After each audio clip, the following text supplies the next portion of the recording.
ये कहानी है सृष्टि नाम की एक लड़की की, जो रक्षापुर गांव में अपनी दादी के साथ रहती थी। वह गांव की सबसे खूबसूरत लड़की थी। पूरे गांव में उसकी सुंदरता के चर्चे होते थे। कुछ लोग उसकी खूबसूरती से जलते भी थे, लेकिन इसके बावजूद भी उसके लिए कोई शादी का रिश्ता नहीं आता था। लोग उसे मनहूस कहते थे। दादी, मुझे कोई पसंद क्यों नहीं करता? मेरे लिए रिश्ता आता है और वो दरवाजे से ही लौट जाता है। ऐसा क्यों है? सब लोग एक ही बात बोलते हैं कि मैं पैदा होते ही अपने पिता को खा गई। आखिर मेरा कसूर क्या है? नहीं मेरी बच्ची, तेरा कोई कसूर नहीं है। इसमें भगवान ने तेरे लिए भी किसी को जरूर बनाया होगा। मेरे बच्चे, तेरे लिए जो रिश्ता नहीं आ रहा, तो क्या पता अभी सही समय ना हो। हर चीज का एक सही वक्त होता है और तेरे लिए भी खुशियों का दरवाजा जरूर खुलेगा। वे दोनों दादी पोती बातें ही कर रही होती हैं कि तभी दरवाजे पर खटखट होती है। सृष्टि उठकर दरवाजे पर देखती है कि कौन आया है, लेकिन बाहर कोई नहीं होता। अरे, बाहर तो कोई भी नहीं है। फिर आवाज कैसी आई? लगता है किसी बच्चे की शरारत होगी। क्या हुआ बेटा? बाहर कौन था? नहीं दादी, बाहर कोई नहीं था। बेटा सृष्टि, ये थोड़े से गेहूं हैं। मैं इन्हें पास वाली पड़ोसन रेनू के घर दे आती हूँ। घर का ख्याल रखना। उनके पास हमारे थोड़े से पैसे रहते हैं। पिछली बार भी उन्हें गेहूं दिए थे, लेकिन उन्होंने पैसे नहीं दिए थे। लौटते समय मैं वे पैसे भी लेकर आऊंगी। ठीक है दादी, आप जाइए। घर का कुछ सामान खत्म हो गया है, आते समय लेते आना। सृष्टि की दादी के नाम पर 100 एकड़ जमीन थी। वहीं पर खेती होती थी और अनाज गांव में बेच दिया जाता था। उसी से घर का गुजारा आराम से हो जाता था। सृष्टि की दादी के जाने के बाद फिर से दरवाजे पर खटखट होती है।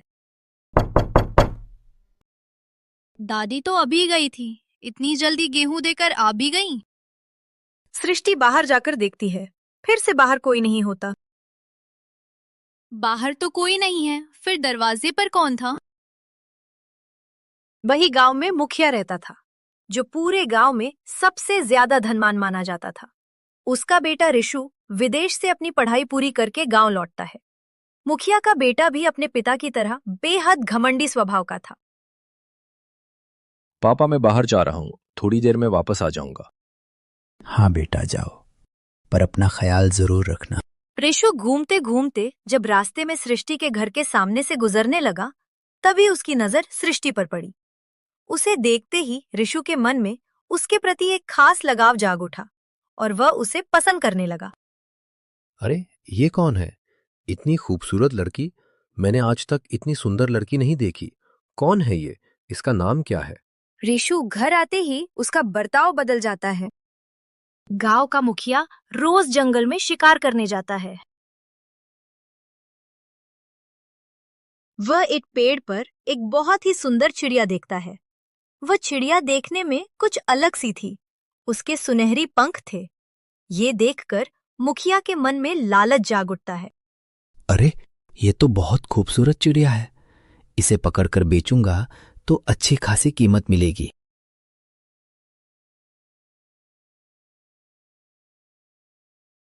मुखिया उस चिड़िया को पकड़ने की कोशिश करता है, लेकिन वो चिड़िया उसके हाथों से फिसलकर उड़ जाती है। अरे, ये तो उड़ गए। चलो, इन पर और वक्त बर्बाद मत करो। कल हम नया शिकार करने फिर आएंगे। रात के सन्नाटे में सृष्टि के घर के दरवाजे पर फिर से दस्तक होती है। अंदर दादी पोती गहरी नींद में होती है। अचानक आवाज सुनकर सृष्टि की नींद टूट जाती है और वह घबराई सी उठकर सोचने लगती है कि इस वक्त कौन हो सकता है। इतनी रात को कौन हो सकता है? शायद हवा से ही दरवाजा खटखटा गया होगा। ऐसा सोचकर सृष्टि फिर से लेटकर सोने की कोशिश करती है, लेकिन तभी दोबारा जोर से दरवाजा खटकता है। इस बार सृष्टि घबरा जाती है और उसके दिल की धड़कन तेज हो उठती है।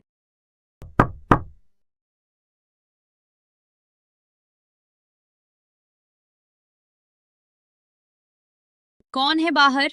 इतनी रात को दरवाजा क्यों खटखटा रहे हो? अगर कोई मजाक कर रहा है तो कृपया बंद कर दो।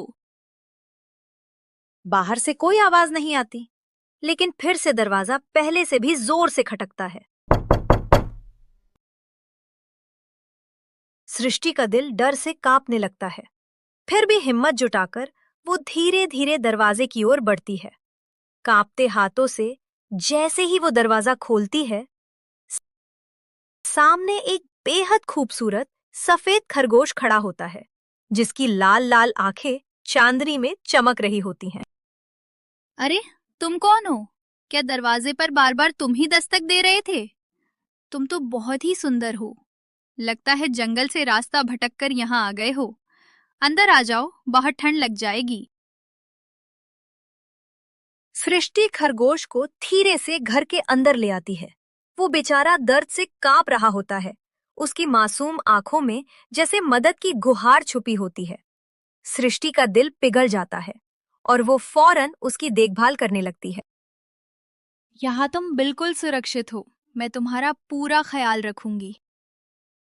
रात भर सृष्टि निस्वार्थ भाव से उस खरगोश का ख्याल रखती रही। दिन में सृष्टि की आंख लग जाती है। जब उसकी नींद खुलती है तो वह घबराकर इधर उधर देखती है। तभी उसे पता चलता है कि वह सुंदर खरगोश अब वहां नहीं है। वह कहीं गायब हो चुका है।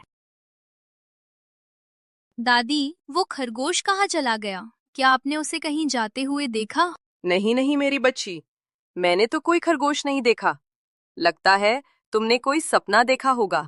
सृष्टि को लगा कि शायद ये सब उसके मन का ही कोई भ्रम हो। सृष्टि कुएं से पानी भरने जाती है। तभी उसी रास्ते से मुखिया का बेटा ऋषु भी उसके पीछे पीछे पहुंच जाता है और उसके साथ बदतमीजी करता है।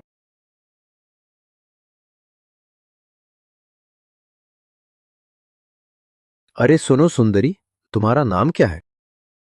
जी, आप तो नए लगते हैं इस गांव में। मैंने आपको पहले कभी यहाँ देखा नहीं है। मैं गांव के सबसे धनवान व्यक्ति यानी मुखिया का बेटा हूं। अब तो बता दो, तुम्हारा नाम क्या है? आपको हमारा नाम जानने की इतनी क्या जरूरत है? तुम्हारी खूबसूरती ने मुझे पागल कर दिया है। क्या तुम मुझसे शादी करोगी? मैं तुम्हें अपनी रानी बनाकर रखूंगा। ना हमें आपसे बात करनी है और ना ही अपना नाम बताना है। आप बिल्कुल भी हमें पसंद नहीं है। आपकी हरकतों से ऐसा लगता है कि आपकी परवरिश में ही कमी रह गई है। जुबान संभाल कर बात करो। अपने आप को बहुत खास मत समझो। गरूर ज्यादा अच्छा नहीं होता। जिस दिन टूटता है, इंसान को ही चुभता है। ऋषु बदतमीजी भरे लहजे में बात करके वहां से चला जाता है। सृष्टि उसकी बातों को नजरअंदाज करती हुई पानी भरकर वापस चल पड़ती है। रास्ते में चलते चलते सृष्टि अचानक फिसलकर गिर जाती है और उसके पैर में चोट लग जाती है। तभी वहीं से गुजर रहा एक बहुत ही सुंदर युवक उसकी ओर बढ़ता है और चिंतित होकर पूछता है, अरे, आपको तो चोट लग गई है। मेरे पास कुछ जड़ी बूटियों का लेप है, मैं आपको लगा देता हूँ। रुक जाओ, तुम कौन हो और मेरी मदद क्यों कर रहे हो? मेरा नाम सोहम है। मैं यहीं पास के गांव में रहता हूँ। मैं यहाँ कुछ काम से आया था, लेकिन आपको इस हालत में देखा तो सोचा शायद आपको मेरी मदद की जरूरत हो। नहीं, आपका बहुत बहुत धन्यवाद। मैं ठीक हूँ। सृष्टि वहां से चुपचाप चली जाती है, लेकिन वो युवक उसे दिल से बहुत अच्छा लगने लगता है।